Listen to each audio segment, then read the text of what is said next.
North Korea's Kim Jong-un and Russia's Vladimir Putin agree upon stronger military cooperation, raising controversy about whether this amounts to a security alliance that could possibly include military intervention in case of an aggression.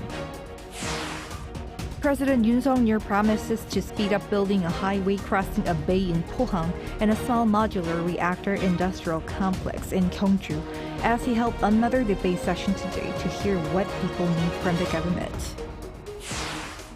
South Korea's auto exports hit a new high in May, thanks to robust global demand for eco-friendly cars. It's June 20th, 2024. This is Newscenter. Good evening. Thank you for joining us. I'm Yoon Min. Amid international concerns, North Korea and Russia have entered a new phase of military cooperation after the signing of the Comprehensive Strategic Partnership Agreement. They have agreed to offer military assistance should one come under attack. Our defense correspondent Choi Min-jung has the experts' take on whether this means the revival of Pyongyang and Moscow's military alliance. North Korea and Russia have agreed to offer military assistance without delay if either one is under attack. This agreement was inked between Kim Jong-un and Vladimir Putin on Wednesday in Pyongyang, as they agreed to elevate their relationship to a comprehensive strategic partnership following a summit. North Korea state-run media on Thursday disclosed the full text of the Comprehensive Strategic Partnership Agreement. Article 4 states that if one of the countries is placed in a state of war due to an armed invasion, the other must deploy all means at its disposal without delay to provide military and other assistance. There are mixed views as to whether this can be regarded as an establishment of a security alliance. But Professor Lee Mul-chul at Gyeongnam University said there is no doubt this is the case. An alliance means there is a common enemy, and because they've agreed to provide military assistance in the event of an emergency, we can say that they have established an alliance. Without a doubt, the Comprehensive Strategic Partnership Agreement symbolizes a military and security alliance. He also added that the agreement lays a legal foundation to back North Korea's arms transfer to Russia for use in the war in Ukraine. On the other hand, Yang Uk, a research fellow at the Asan Institute for Policy Studies, said North Korea's goal is to make it seem like Pyongyang and Moscow are reviving their military alliance. In 1961, North Korea and the former Soviet Union signed a treaty of friendship and mutual assistance, which was scrapped 5 years later. It included a provision for automatic military intervention, identical to that of Article 4 of the Comprehensive Strategic Partnership Agreement. One thing we need to pay attention to is whether the context is the same. In 1961, the two countries had a military alliance heading in the same direction as socialist countries. The current relationship between Russia and North Korea, however, is a comprehensive strategic partnership, so the degree of military intervention cannot be the same. There's a limit to seeing this as a revival of the military alliance just because the phrases are the same.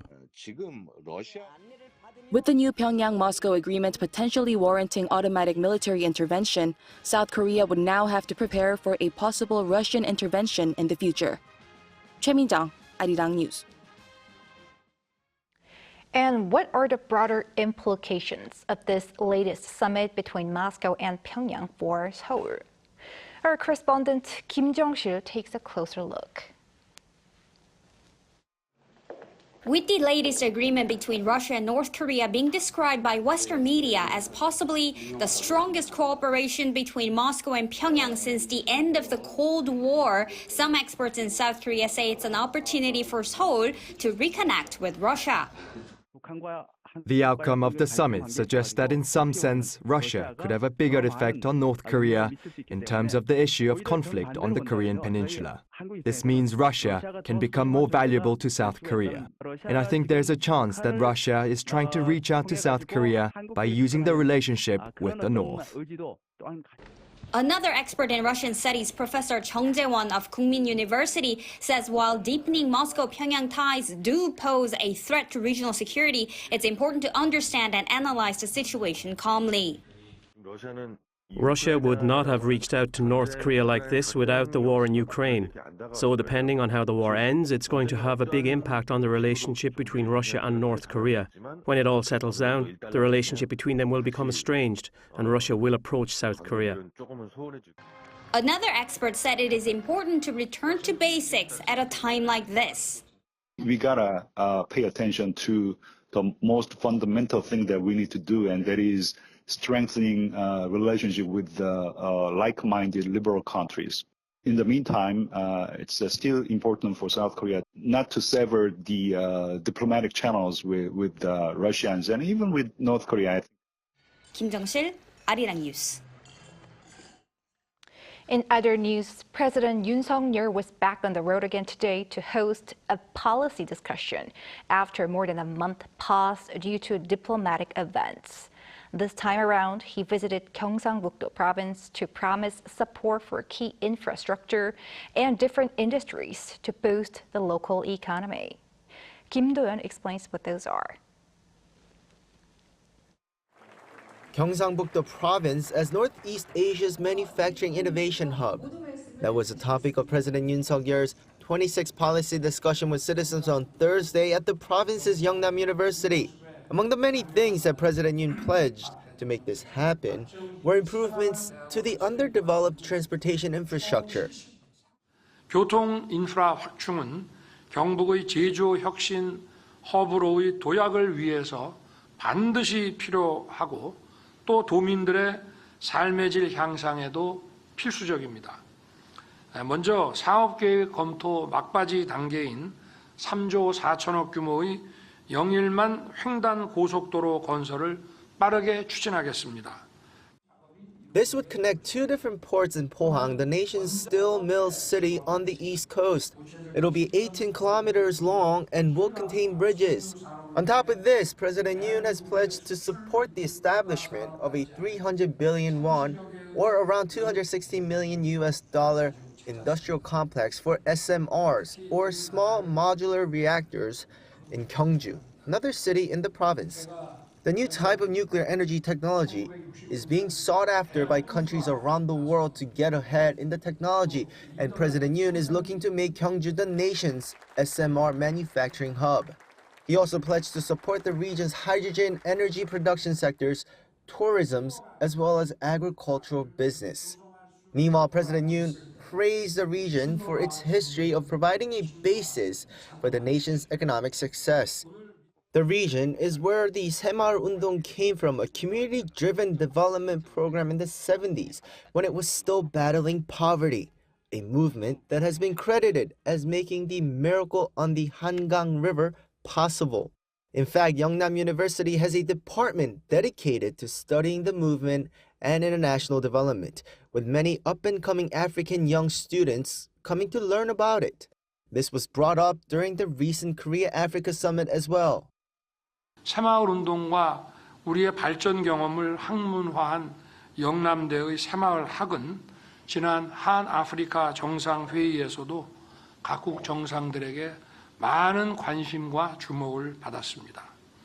많은 국가의 리더들이 또 리더가 될 청년들이 이곳에서 국가 발전에 관한 공부를 하고 큰 기여를 했다는 얘기를 아프리카 각국 정상들에게 많이 들었습니다.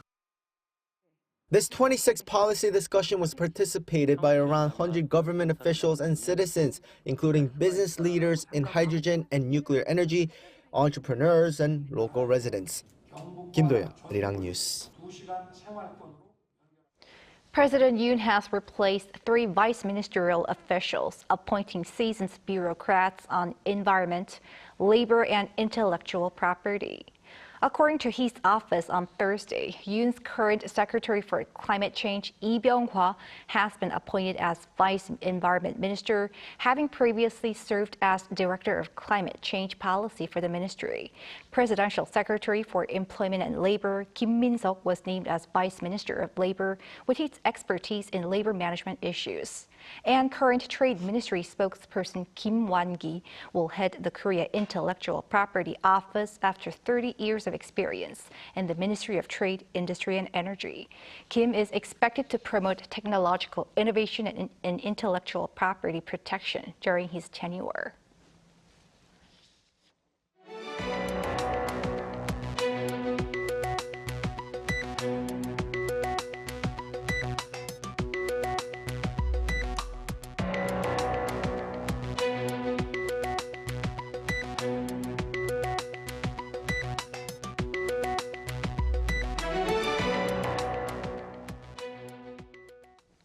South Korea's auto exports hit a new high in May, reaching $6.5 billion thanks to robust global demand for green cars. An Sung-jin has numbers. South Korea's overseas shipments of automobiles showed a strong performance for the month of May. According to the Trade Ministry on Thursday, auto exports hit a new monthly high that month, reaching $6.5 billion. An on-year increase of nearly 5%. The cumulative value from January to May this year was also a record high for the period, with a figure above $30 billion. Exports of eco-friendly cars saw a surge, with hybrid vehicles up by nearly 50% in May compared to the year before. It's the third month in a row for the monthly figure for green cars to stay above the $2 billion threshold.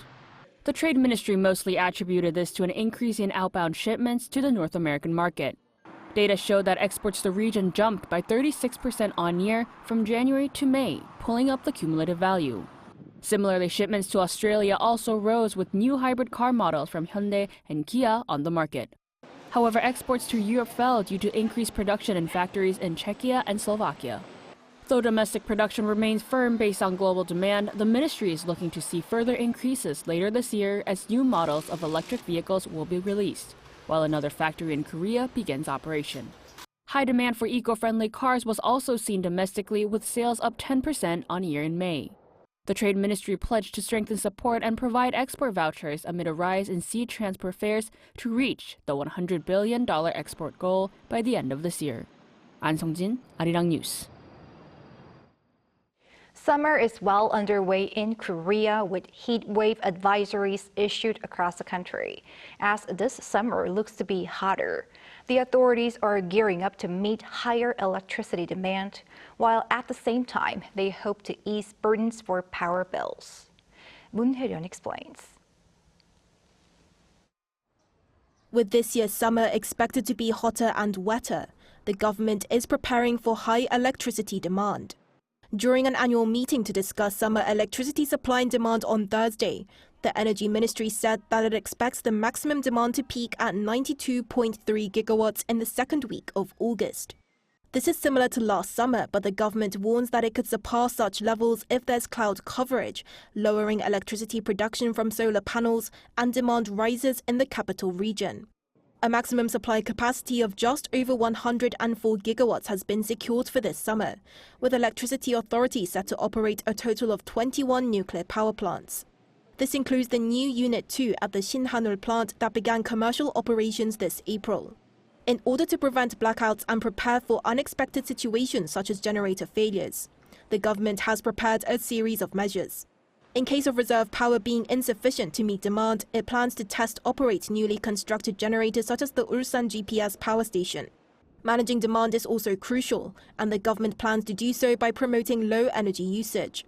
Public institutions will take additional measures such as turning air conditioners off during peak hours in the afternoon from July to August, and raising indoor temperature standards if reserve power is running low.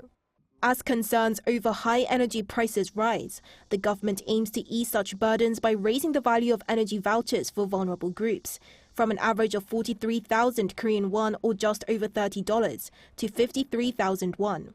A system to enable households and small business owners that pay more than 100,000 won per month to pay their bills in installments could also be implemented. Electricity authorities are due to set a countermeasures period starting next Monday through to September 6th, during which they will monitor real-time supply and demand. Moon Hye-ryun, Arirang News. Amid the prolonged medical dispute, the government has announced its plans to create a new medical supply system, which will be set by September. In the meantime, professors at one of the country's major hospitals are voting on whether to continue their walkout into next week. Yoon has the latest. The medical dispute continues in South Korea with no breakthrough between the government and the medical community. And on Thursday, the Presidential Special Committee on Medical Reform held its fourth meeting. It announced its plans for a new two-step system to manage the supply of medical personnel by September. According to Chief Do Yeon-hong, there will be two special committees. One comprised of experts that will discuss the supply of medical professionals, which will then report to the decision-making body. The second is the final decision-making body, which will be led by the health minister. Conducting estimates through research as needed for the supply of medical personnel and workforce policy decisions has frequently resulted in social conflicts. Therefore, the committee has agreed to systematize the decision-making processes to enhance rationality and societal trust in healthcare workforce policies. These organizations will address workforce policies, including adjustments to university enrollments, which have been a long-held point of dispute between the government and the medical community. Opposing the government's plan to expand the medical school quota, medical professors at Seoul National University Hospital and its affiliate hospitals began an indefinite walkout on Monday. An emergency committee from the hospitals held a meeting on Thursday to vote on whether to continue the strike into next week. The Health Ministry, during a briefing on Thursday morning, urged the Korean Medical Association to reconsider its indefinite strike, starting on June 27th. The government urged the KMA to resolve issues through dialogue with the government, rather than causing anxiety among patients and the public through collective strikes. However, the walkout plan announced by the Korean Medical Association on Tuesday by its president, Lee Myung-taek, is facing criticism within other areas of the medical community, saying they were unaware of the decision. The Korean Inter-Resident Association also expressed opposition to the KMA, calling it a unilateral decision. The Korea Severe Disease Association on the same day requested the government hold a public hearing to discuss the deployment of doctors with foreign licenses to provide medical services in the country. Yoon, Arirang News.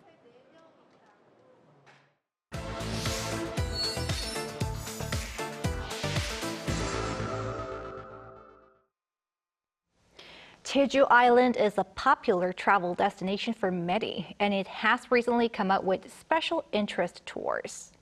Our business correspondent Park Kwon-woo is here in the studio to tell us what they are and what they mean for the local economy. Hello, Kwon-woo. Evening, Jungmin. What are special interest tours? Yes, so special interest tours are tourism programs that allows people to satisfy their needs based on what they want to experience, especially what they are interested in. So for instance, it could be golf or yachting or fishing, you can name it. So compared to regular tours where most of the tourist attractions are decided by where the location is, these tours allow people to choose their activity first before their travel destination. I actually got a chance to experience some myself, so let's take a look. Popular tourist destination Jeju Island has big plans to grab the attention of foreign tourists by offering a diverse range of activities. Data from the Jeju Tourism Organization showed that from January to April 2024, there was a nearly 440% increase in the number of foreign tourists on year. And to coincide with the boost in tourist numbers, Jeju is preparing to launch several special interest tours, or SITs, with a wide variety of activities, including golf, horse riding, cycling, and more. As part of a pre-release program, Jeju has been running familiarization tours since March for people working in the tourism industry, as well as members of activity clubs from different countries. The tour I joined included people developing tourism programs for Chinese youngsters. An official I spoke to said the program was developed under the terms of the joint declaration from the recent trilateral summit between Korea, Japan, and China, which aims to increase personal exchanges between teenagers from those countries. I'm out at sea near Jeju Island on an exciting yacht ride taking in the sea air. This is just one part of the island's special interest tour that's soon to be launched. Two Haenyeo women, divers who harvest seafood without the use of breeding apparatus, were also on board as part of the tour for tourists to learn more about Haenyeo culture. During this trip, they returned from their dive with seaweed and sea urchins to share with the group. I hope a lot of foreign people come and see for themselves and know more about Haenyos. Kayaking in a transparent kayak on the emerald-colored sea and racing down 3 different tracks in electric carts were also part of the tour program. There was also a guided tour of Yongmori Beach and its dragon head-shaped cliff made by the volcano, which aims to add educational value for youngsters that will participate in the special interest tours in the near future. Jeju travel used to be shopping-oriented, but has been changing to an experience-oriented thing, like visiting restaurants. It's good so that people can experience Jeju culture, food, and customs in depth. As Jeju aims to bring in many more foreign tourists from different countries, eyes are on whether these special interest tours will add vitality to the region's tourism. Konu, so what are the goals for Jeju Island in terms of tourism? Yeah, so first you have to know that these SIT tours are really high-value products, ranging from 1 to 2 million Korean won, which is usually 3 to 4 times or sometimes even much more expensive than regular package tours. The Jeju Tourism Organization says that it aims to revitalize the local economy and enhance the quality of Jeju tourism with the tours that targets potential tourists from several regions. Along with Greater China, the K-Culture Tour is the main theme for Japan, and cycling and trekking for Southeast Asian countries, such as Singapore. We will keep promoting them to reach the goal of 1.2 million people visiting Jeju this year. Then what might be some ways for this island to promote its tourism? Well, I asked that same question to an expert, so let's first take a listen to what he had to say. It is important to build and run a platform for people who've been on these special purpose visit tours to share their experiences. That will allow potential tourists interested in SITs to find more information about them, not sporadically, but from the SIT-related content managed by Jeju Island. He also mentioned the need for local tourism, as the city's tourist visits in Korea are usually limited, despite an increasing number of tourists. He said it would be important to link local tourism programs with programs in major tourist hubs, just like Seoul. All right, thank you, Konu, for the report. Always a pleasure.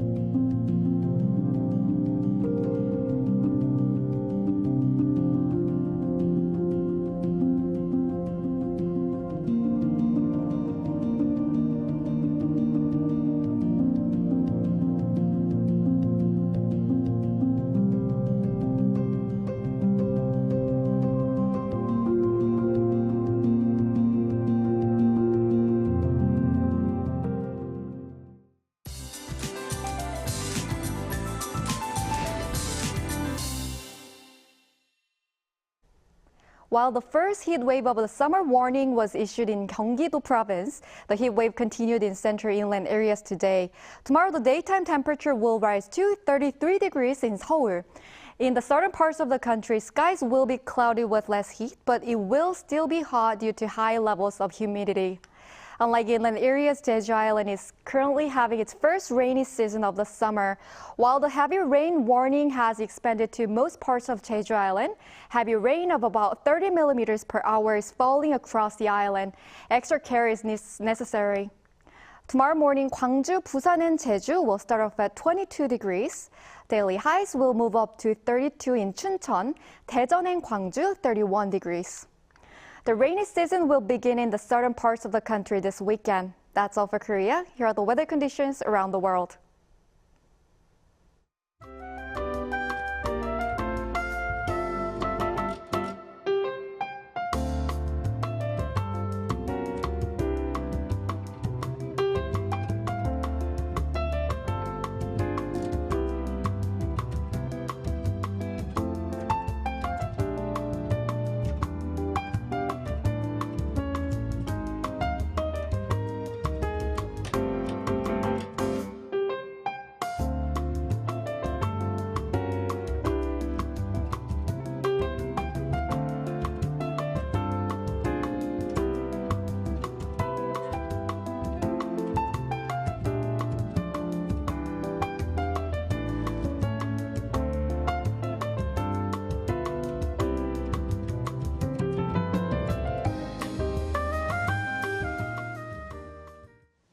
That is Newscenter for tonight. Thank you for watching. A panel session up next.